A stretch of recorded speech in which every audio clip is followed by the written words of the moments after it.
Hello friend, welcome to my channel Mavika Shukla DElEd active. और मेरे channel पर डीएलएड फर्स्ट सेमेस्टर के सभी सब्जेक्टों की वीडियो मिलती हैं। मैंने राजन श्री से डीएलएड फर्स्ट सेमेस्टर के सभी सब्जेक्टों के बहुविकल्पी अति लघुत्री कंप्लीट करवा दिए हैं और हिंदी के लघुत्री भी कंप्लीट हो चुके हैं। अब मैं कंप्यूटर के लघुत्री क्वेश्चन कंप्लीट करा रही हूँ। और आप लोगों को मेरे चैनल की वीडियो से थोड़ी भी हेल्प होती हो तो लाइक करें, सब्सक्राइब करें और कमेंट करके बताएं आप लोगों को वीडियो कैसी लगती हैं। तो चलिए देखते हैं कंप्यूटर के लघुत्री प्रश्न। क्वेश्चन नंबर 62 का देखते हैं, कंप्यूटर नेटवर्क के क्या प्रकार हैं बताइए। ये क्वेश्चन सन 2017 में पूछा गया। अथवा एल के बारे में संक्षेप में लिखिए। उत्तर है विस्तार के आधार पर कंप्यूटर नेटवर्क 3 प्रकार के होते हैं। विस्तार के आधार पर कंप्यूटर 3 प्रकार के होते हैं। पहला है स्थानीय क्षेत्र नेटवर्क, लोकल एरिया जिसे कहते हैं लोकल एरिया नेटवर्क। ऐसा नेटवर्क किसी भवन अथवा परिसर तक सीमित होते हैं जिसमें तांबे या फाइबर ऑप्टिकल्स केबलों द्वारा सभी कंप्यूटरों को जोड़ा जाता है। ऐसा नेटवर्क एक किलोमीटर क्षेत्र के अंदर तथा नेटवर्क से जुड़े किन्हीं दो कंप्यूटरों के बीच 20 या 30 मीटर अधिक दूरी नहीं होती है। ऐसे नेटवर्क में लगभग 1000 कंप्यूटर तक जोड़े जा सकते हैं।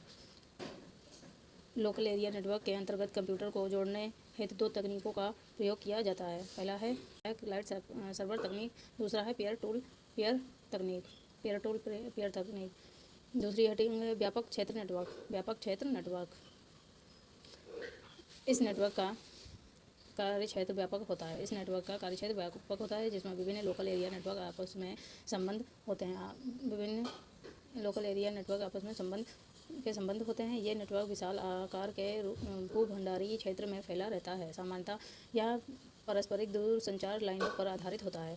तीसरा है मेट्रो एरिया नेटवर्क। यह भी एक तरह का वाइड एरिया नेटवर्क है, किंतु इस नेटवर्क की स्थापना सभी छोटे बड़े शहरों को जोड़ने हेतु नहीं की गई है, वरन इसके अंतर्गत मात्र देश के मेट्रो शहरों तथा दिल्ली, मुंबई, चेन्नई, कोलकाता इत्यादि स्थापित कंप्यूटर नेटवर्कों का विशिष्ट कारणों से जोड़ा गया है। 63 का देखते हैं, MS एक्सेस को समझाइए। क्वेश्चन सन 2017 के पेपर में आया है, देखते हैं। उत्तर है Microsoft Access database management system DVMS है। विंडो के अंतर्गत इस एप्लीकेशन सॉफ्टवेयर द्वारा जानकारी को व्यवस्थित रूप से कंप्यूटर में भविष्य में उपयोग के लिए संचित किया जाता है। उदाहरण के लिए एक कंपनी द्वारा अपने डीलर्स की जानकारी, लाइब्रेरी में पुस्तकों की जानकारी, म्यूजिक स्टोर में गानों की एल्बम की जानकारी इत्यादि को इस सॉफ्टवेयर द्वारा व्यवस्थित कर उपयोग में लाया जा सकता है। जानकारी का व्यवस्थित स्वरूप डाटाबेस कहलाता है। एक्सेस में डाटाबेस टेबल के रूप में होता है। इस टेबल की पंक्तियाँ रिकॉर्डर्स कहलाती हैं तथा स्तंभ लीडर्स कहे जाते हैं। इस डीलर पर आधारित सूचनाएं रिकॉर्डर्स में का देखते हैं। पेन ड्राइव क्या है, इसके प्रमुख उपयोग लिखिए। यह क्वेश्चन 2016 के पेपर में आया। उत्तर है पेन ड्राइव का अर्थ है एक फ्लैक्स ड्राइव। बहुत छोटी एवं डिवाइस पोर्टेबल डिवाइस होती है। इसमें हार्ड ड्राइव तथा ऑप्टिकल ड्राइव की भांति कोई भी गतिमान भाग नहीं होता है। अधिकतर ये पीसी से बिल्ट इन USB सपोर्टर के द्वारा जुड़ती है। इस युक्ति डिवाइस की संकलन क्षमता 16 GB से 64 GB या उससे अधिक होती है। USB पेन ड्राइव हटाई जाने वाली युक्ति होती है। पेन ड्राइव का उपयोग निम्न है। पहला है, यह व्यक्तिगत फाइलों जैसे डॉक्यूमेंट्स, चित्र, विंडो, म्यूजिक फाइल, प्रस्तुतीकरण इत्यादि को स्थानांतरित करने में उपयुक्त होती है। Number 2, pen drive data application software फाइलों को सुरक्षित रखती है। नंबर 3, यह सिस्टम तथा नेटवर्क प्रबंधनकर्ता द्वारा प्रयोग की जाती है, जो सिस्टम के रखरखाव, ट्रबल शूटिंग तथा डाटा की भरपाई हेतु सॉफ्टवेयर को बनाती है। चौथा है कंप्यूटर तकनीशियन कंप्यूटर के साज सवार के वक्त तिथि तथा एंटीवायरस में स्थानांतरण के लिए पेन ड्राइव का प्रयोग करते हैं। पाँचवा, यह अनुप्रयोग को चलाने एवं परिवहन में भी प्रयुक्त होती है, जो कंप्यूटर पर बिना इंस्टॉलेंस के चलती जाती है। छठा, इसका प्रयोग डिजिटल म्यूजिक फाइल को संकलित करने में भी किया जाता है। किया जा सकता है जिसे compatible media player, home music system, car audio आदि किसी भी मिलीजुली युक्ति में प्रयोग करते हैं। 65 का देखते हैं, स्टोरेज यूनिट अथवा स्मृति क्या है। स्टोरेज यूनिट अथवा स्मृति क्या है, यह क्वेश्चन 2016 के पेपर में तो देखते हैं। कंप्यूटर की मेमोरी या भंडारण इकाई ऐसे साधनों से बनी होती है जिसका प्रयोग किसी प्रोग्राम के पालन के समय सूचनाएं स्टोर करने के लिए किया जाता है। इस भाग का प्रयोग किसी प्रोग्राम के पालन के काल में अंतिम परिणामों की कुछ समय हेतु स्टोर करने के लिए किया जाता है। मेमोरी इकाई को इस प्रकार बनाया जाता है कि कंट्रोल इकाई के लिए उसमें से कोई भी सूचना प्राप्त करना संभव हो। इसमें लगने वाला समय विभिन्न मामलों में भिन्न हो सकता है और यह मेमोरी में उपयोग किए गए साधनों पर निर्भर करता है। मेमोरी के लिए प्रचलित साधन इंटीग्रेटेड सर्किट मेमोरी, चुंबकीय टेप या चुंबकीय डिस्क होती है। मेमोरी किसी कंप्यूटर हेतु अनिवार्य भी होती है, क्योंकि इसमें उन प्रोग्रामों को स्टोर किया जाता है जिनका पालन कंप्यूटर की सीपीयू को करना होता है। मेमोरी का वह भाग जो सीपीयू के सीधे संपर्क में रहता है उसे मुख्य मेमोरी कहते हैं, और जो साधन बैकअप भंडार का कार्य करते हैं उसे सहायक मेमोरी कहते हैं। मुख्य मेमोरी में केवल वे प्रोग्राम और डाटा रखे जाते हैं जिनका प्रयोग सीपीयू द्वारा किया जा रहा है। सेकेंडरी भंडार स्मृति हेडिंग है सेकेंडरी भंडार स्मृति। यह समस्त सिस्टम सॉफ्टवेयर एवं एप्लीकेशन प्रोग्रामों को संकलित करती है तथा मौलिक रूप से आंकड़ों के बैकअप के लिए उपयुक्त होती है। यह आकार में कुछ बड़ी होती है और प्राथमिक स्टोरेज इसमें से थोड़ी धीमी होती है। Hard disk drive, floppy disk drive तथा फ्लैश ड्राइव आदि कुछ सेकेंडरी स्टोरेज स्मृति के उदाहरण हैं। क्वेश्चन नंबर 66 देखते हैं। मल्टीमीडिया क्या है। मल्टीमीडिया सिस्टम के लिए आवश्यक हार्डवेयर बताएं। यह क्वेश्चन 2019 के पेपर में आया है। उत्तर देखते हैं। कंप्यूटर में ऑडियो, वीडियो, टेक्स्ट, ग्राफिक्स और इमेज के रूप में इंफॉर्मेशन के सहयोग को मल्टीमीडिया कहते हैं।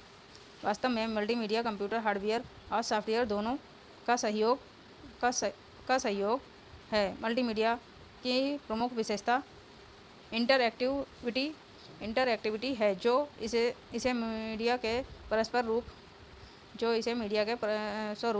जिसमें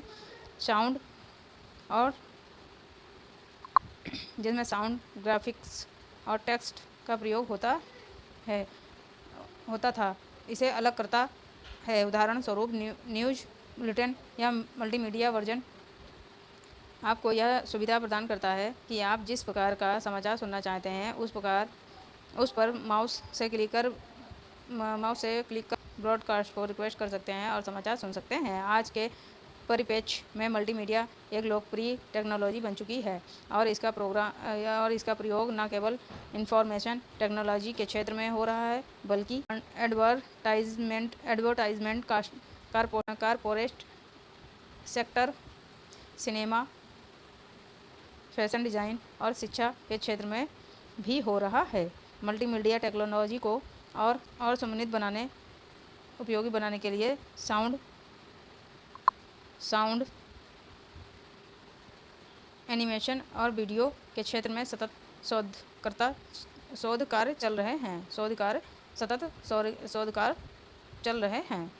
67 कर देखते हैं, हार्डवेयर कंप्यूटर किसे कहते हैं। यह क्वेश्चन 2019 के पेपर में आया है। उत्तर है वह कंप्यूटर जो डिजिटल तथा एनालॉग कंप्यूटर का मिश्रित रूप है। इनमें इनपुट आउटपुट एनालॉग रूप में होता है, परंतु प्रोसेसिंग डिजिटल रूप में होती है। इन्हें हार्डवेयर कंप्यूटर कहा जाता है।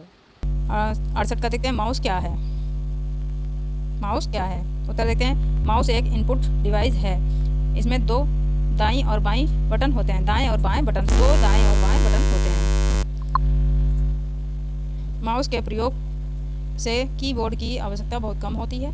इसके नीचे एक रबर बॉल होती है जो क्रियान्वयन में मदद करता है, जो चीज़ों को, फाइल्स को या किसी भी फोटो या किसी को ऊपर नीचे करने में मदद करता है, कर्सर का काम करता है। क्वेश्चन नंबर 69 का देखते हैं, कंप्यूटर के लाभों का वर्णन कीजिए। उत्तर देखते हैं, हेडिंग है कंप्यूटर के लाभ। कंप्यूटर उपयोग के मुख्य लाभ निम्नलिखित हैं। पहला है, इसमें सूचनाओं का संग्रहण, विश्लेषण एवं नवीनीकरण का कार्य अत्यंत सरलता एवं दक्षता से अल्प समय में ही किया जा सकता है। नंबर 2 है, इसमें व्यक्ति जीवन के विभिन्न क्षेत्रों में किए जाने वाले महत्वपूर्ण निर्णयों के लिए नवीनतम एवं सत्य सूचनाएं आसानी से उपलब्ध हो जाती हैं। क्या दूसरा, इससे व्यक्ति जीवन के विभिन्न क्षेत्रों में किए जाने वाले महत्वपूर्ण निर्णयों के लिए नवीनतम एवं सत्य सूचनाएं आसानी से उपलब्ध हो जाती हैं। तीसरा है, कंप्यूटर का प्रयोग प्रारंभिक शिक्षा से लेकर उच्चतर शिक्षा तक किया जा रहा है। आज प्रारंभिक शुरू से ही उन्हें कंप्यूटर के सब्जेक्ट के विषय में कंप्यूटर पढ़ाया जाता है। कंप्यूटर एक सब्जेक्ट बन गया है। वो प्रारंभिक से लेकर उच्च स्तर तक की शिक्षा तक किया जा रहा है। इसका कंप्यूटर का प्रयोग किया जा रहा है। चौथा है, कंप्यूटर में संग्रहित समस्त सूचनाएं सुरक्षित रहती हैं। कंप्यूटर में जो भी सूचनाएं एकत्र की जाती हैं वे सुरक्षित रहती हैं। पाँचवा है, कंप्यूटर की मदद से किसी भी विषय का अध्ययन बार बार किया जा सकता है, जो कि शिक्षण में एक शिक्षक द्वारा संभव नहीं है। कंप्यूटर में जैसा चैनल पे जो भी आप लोगों को वीडियो वगैरह होती हैं वे मिलती हैं, ये एक कंप्यूटर में हम PDF वगैरह जो भी होती हैं वो कंप्यूटर में संग्रहित कर लेते हैं और इसे कभी भी किसी भी टाइम हम इसका अध्ययन बार बार कर सकते हैं, बार बार हम पढ़ सकते हैं। छठा है, कंप्यूटर से गहन जानकारियाँ प्राप्त होती हैं, जिससे शिक्षक एवं विद्यार्थियों को। 6 का है, कंप्यूटर से गहन जानकारी प्राप्त होती है। कंप्यूटर से गहन जानकारी प्राप्त होती है, जिससे शिक्षक एवं विद्यार्थियों को व्यक्तिगत लाभ होता है। 7 में देखते हैं, कंप्यूटर के प्रयोग से शिक्षा को अनेक आयाम प्राप्त होते हैं। 70 का देखते हैं, कंप्यूटर प्रणाली के विभिन्न भागों को संक्षेप में समझाइए। क्या है? कंप्यूटर प्रणाली के विभिन्न भागों को संक्षेप में समझाइए। उत्तर देखते हैं, कंप्यूटर एक प्रणाली है इसके साथ समन्वित रूप से कई यंत्र जुड़े होते हैं, जिसके कार्य का समान उद्देश्य होता है। कंप्यूटर प्रणाली में निम्नलिखित भाग होते हैं। पहला है, निवेश अथवा आगत इकाई, इनपुट यूनिट। क्या है? निवेश अथवा आगत इकाई, इनपुट यूनिट। दूसरा है, केंद्रीय संसाधन इकाई, प्रोसेसिंग यूनिट, CPU। तीसरा है, निर्गत इकाई, आउटपुट यूनिट। चौथा है, निवेश निर्गत इकाई, इनपुट आउटपुट यूनिट। 71 का देखते हैं, कंप्यूटर के विशिष्ट गुण बताइए। उत्तर देखते हैं, कंप्यूटर के विशिष्ट गुण निम्नलिखित हैं। पहला है, शुद्धता। यदि व्यक्ति कंप्यूटर को कमांड देने में त्रुटि ना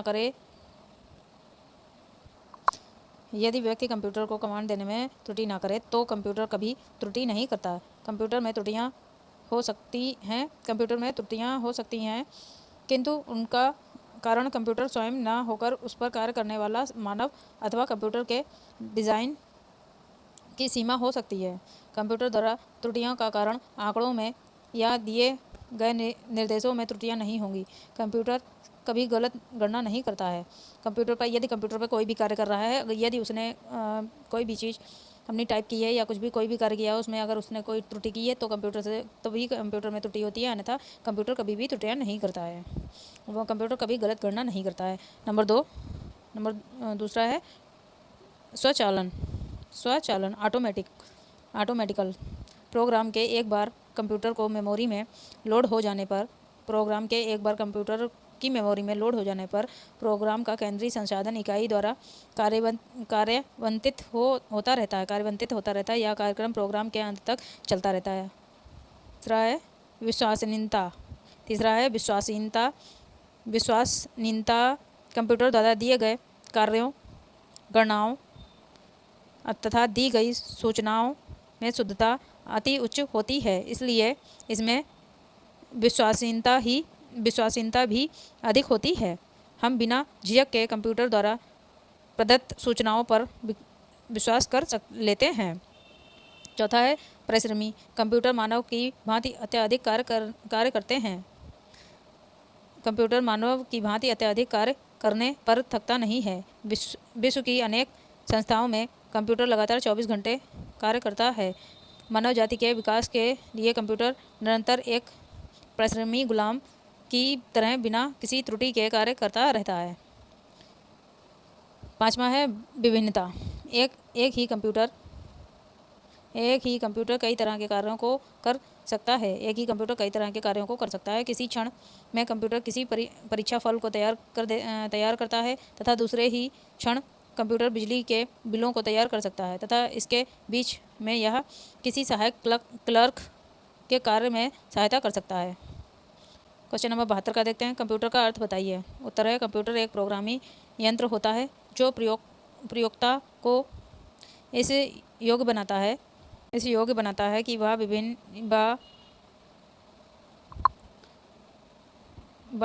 विभिन्न प्रकार की सूचनाओं को अथवा डेटा को कार्यान्वित करने के पश्चात उन्हें व्यवस्थित शब्दों या जटिल संख्याओं को गणना के रूप में संचित कर सकता है।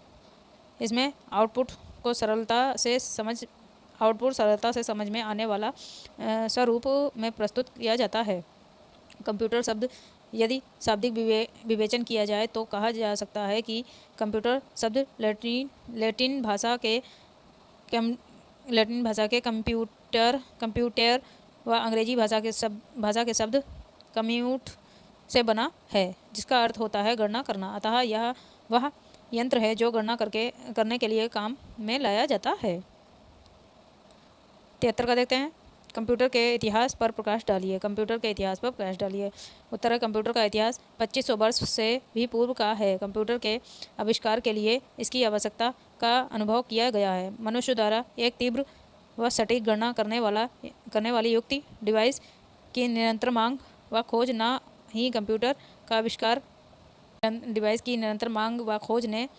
ही कंप्यूटर का आविष्कार संभव बनाया।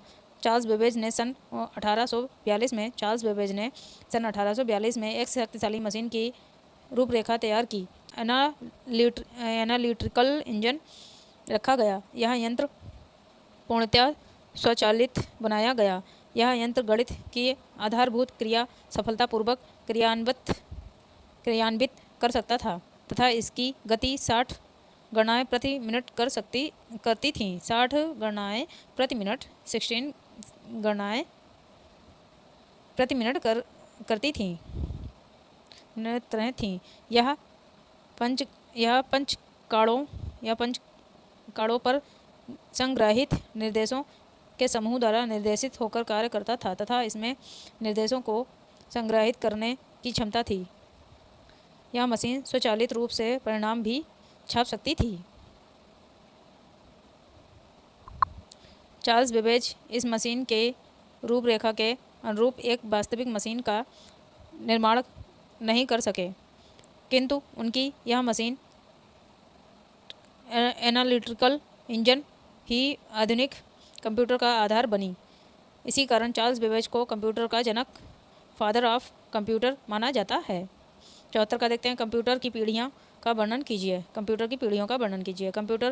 उत्तर कंप्यूटर की प्रमुखता 5 पीढ़ियां हैं। पहला है प्रथम पीढ़ी 1942 से 1955 तक चली।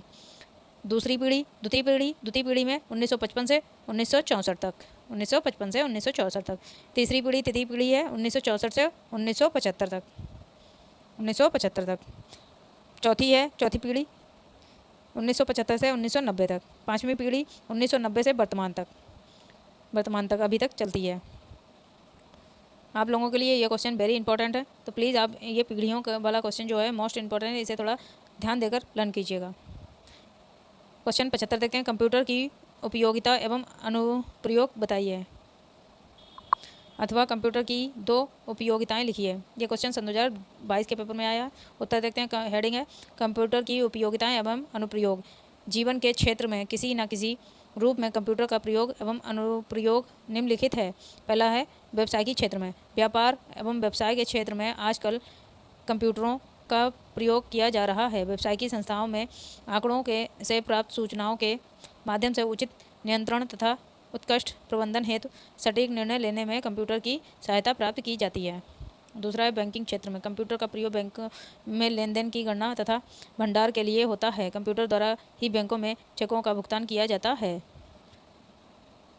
तीसरा है शिक्षा के क्षेत्र में। कंप्यूटर द्वारा आज विभिन्न विद्यालयों व विश्वविद्यालयों में विद्यार्थियों को पढ़ाने का कार्य किया जा रहा है। चौथा है खेल एवं मनोरंजन के क्षेत्र में। कंप्यूटर का उपयोग विभिन्न तरह के खेलों में भी किया जाता है। लूडो, शतरंज, tennis, cricket, car race, motorcycle race आदि प्रचलित खेल हैं। पांचवा है इंटरनेट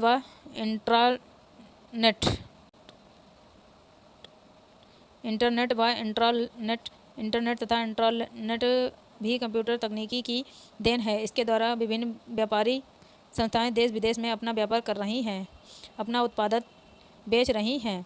इंटरनेट के द्वारा ही धन का आदान प्रदान सुगमता से कर रही हैं। 6 है शिक्षा प्रशासन के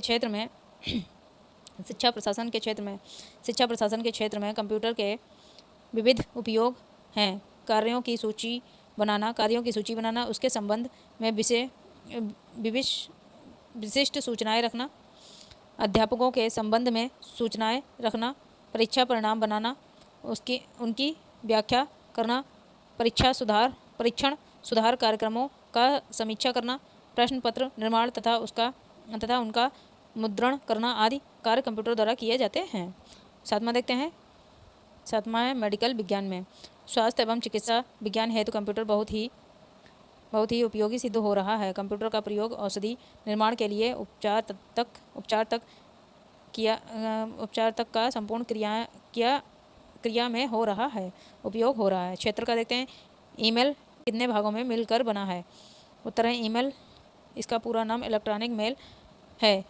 ईमेल का स्थानांतरण इलेक्ट्रॉनिक रूप में एक कंप्यूटर से दूसरे कंप्यूटर में होता है। जिस प्रकार डाक द्वारा